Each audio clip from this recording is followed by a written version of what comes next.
39th Rose. Parish transformed.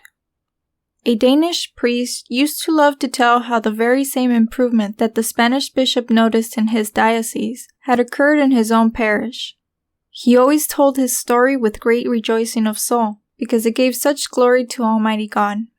He said, "I had preached as compellingly as I could, touching on many aspects of our holy faith, and using every argument I could possibly think of to get the people to amend their way of life.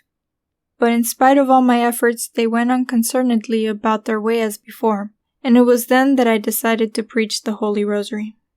I told my congregations how precious it is, and I taught them how to say it. I kept on preaching the Holy Rosary, and the devotion took root in the parish. 6 months later, I was overjoyed to see that people had really changed for the better. How true is it that this God-given prayer has divine power, the power to touch our hearts and to fill them with horror of sin and the love of virtue."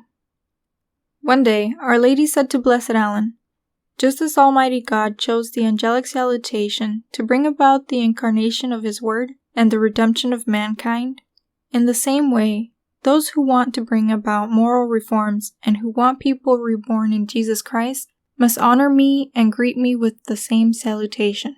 I am the channel by which God came to men, and so, next to my Son Jesus Christ, it is through me that men must obtain grace and virtue."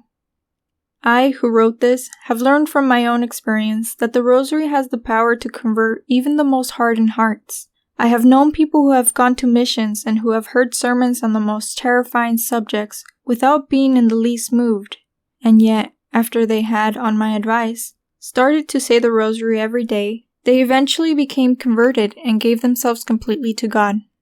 When I have gone back again to visit parishes where I have given missions, I have seen a tremendous difference in them.